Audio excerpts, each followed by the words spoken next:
नमस्कार, हजुरहरूलाई मेरो किचनमा फेरि पनि स्वागत गर्न चाहन्छु। आज मैले मेथीको अचारको रेसिपी लिएर आएको छु। यो अचार चाहिँ हामीले सजिलो तरिकाले बनाउने छौँ। हजुरहरूलाई चाहिँ मैले यसको रेसिपी सजिलो तरिकाले बनाउन सिकाउने छु। सुरुमा हामीलाई मेथी चाहिन्छ। मैले यहाँ लगभग 300 ग्राम जति मेथी लिएको छु।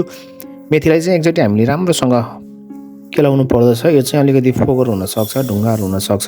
त्यसैले हामीले यसलाई एकचोटि राम्रोसँग केलाएर चाहिँ एउटा कचौरामा, ठुलो कचौरामा राख्छौँ र यसलाई हामीले पानी राखेर भिजाउनु पर्दछ। पानी चाहिँ अलिकति बढी राखेर भिजाउनु होला, किनभने यो भिजेर यसको भोल्युम बढ्छ र यसलाई चाहिँ हामीले छोपेर करिब 1 रात जति पुरै भिजाउनु पर्दछ। मैले पुरै 1 रात भिजाएर लिएको छु।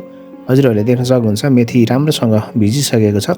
यसरी अब भिजिसकेको मेथीलाई चाहिँ हामीले एउटा जाली बाटामा राखेर यसको पानी पुरै तर्काउने छौँ।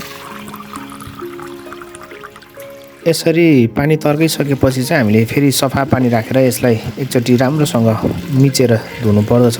यसरी फेरि हामीले धोइसकेपछि फेरि यसलाई हामीले पानी तर्काउँछौँ र लगभग आधी घन्टा जति हामीले यत्तिकै यसलाई छाड्नुपर्छ। आधी घन्टापछि यो पानी पुरै तर्किन्छ यसको र एउटा कचौरामा मैले राखेको छु र यसलाई चाहिँ मैले उमारेर अचार हाल्नेछु।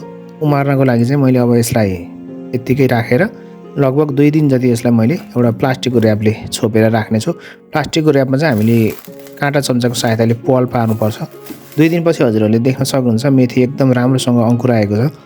यसरी अङ्कुराएको मेथीको अचार चाहिँ खानाको पनि एकदम स्वादिष्ट हुन्छ र स्वास्थ्यको दृष्टिकोणले पनि एकदम फाइदाजनक हुन्छ। हजुरहरूले देख्न सक्नुहुन्छ मैले चाहिँ यसलाई एउटा ठुलो बाटामा राखेको छु र यसलाई चाहिँ हामीले फैलाउनु पर्दछ। यो एक आपसमा टाँसिएर बसेको हुन्छ, यसलाई चाहिँ हामीले निकाल्नु पर्दछ।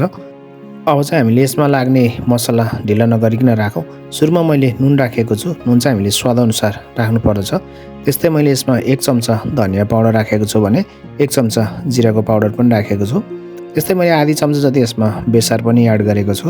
हजुरहरूले देख्न सक्नुहुन्छ मैले kasmire mirch पनि आधी चम्चा एड गरेको छु र खोर्सानी पाउडर मैले यसमा 1 चम्चा एड गरेको छु। हजुरहरूले पिरो कतिको मन पराउनुहुन्छ त्यो अनुसार राख्नु होला। अब चाहिँ हामीले एउटा फ्राई प्यान हिट गरेर 200 ml जति तेल राखेर तताउनु पर्दछ र चप गरेको लसुन चाहिँ मैले 1 मुठी राखेको छु। लसुनलाई चाहिँ हामीले गोल्डन ब्राउन कलर आउने गरेर फ्राई गर्नु पर्दछ। त्यसपछि यसमा मैले काटिराखेको हरियो खोर्सानी राखेको छु 1 मुठी र अघिको हामीले मेथीमा यसलाई राख्नेछौँ। हामीले यसलाई मेथीमा राखिसकेपछि अब यसमा हामीले स्वादअनुसार बिरी नुन राख्छौँ। मैले 1/3 टेबल स्पुन राखेको छु। त्यस्तै मैले हाफ टेबल स्पुन जति यसमा चाट मसला पनि राखेको छु र यसलाई चाहिँ अब हामीले राम्रोसँग मिक्स गर्नुपर्दछ। यसलाई मिक्स गर्दा चाहिँ हामीले हल्का तरिकाले मिक्स गर्नुपर्दछ। हामीले यसलाई हल्का तरिकाले मिक्स गरिएन भने यसको जुन अङ्कुर हुन्छ यो भाँचिन सक्छ। त्यसैले यसलाई हामीले बिस्तारै मिक्स गर्नुपर्दछ। यसरी हामीले मिक्स गरिसकेपछि यसलाई चाहिँ हामीले सिसाको कन्टेनर अथवा सिसाको डिब्बाहरूमा यसलाई हामीले राख्नु पर्दछ। यसलाई राख्दा चाहिँ हामीले सिसाको डिब्बामा खाँदी राख्छौँ, भरि पनि नराख्नु होला। हामीले यसलाई थोरै ठाउँ छोड्नु पर्दछ। पछि यसलाई हामीले घाममा सुकाउँदा फेरि तेल उम्लिएर निस्कन सक्छ। त्यसैले हामीले थोरै खाली ठाउँ छोड्नु पर्दछ। हजुरहरूले देख्न सक्नुहुन्छ मैले थोरै खाली ठाउँ पनि हामीले यसरी छोडेका छौँ र यसलाई चाहिँ अब हामीले एयर टाइट हुने गरेर बिर्को लगाउनु पर्दछ। बिर्को चाहिँ एकदम टाइट हुने गरेर लगाउनु पर्दछ। अझ हामीले यसमा प्लास्टिकले र्याप गरेर बिर्को लगायौँ भने अझै धेरै टाइट हुनेछ र यसलाई चाहिँ अब हामीले लगभग 15-20 दिन जति घाममा सुकाएर चाहिँ यो खानको लागि एकदम योग्य हुन्छ।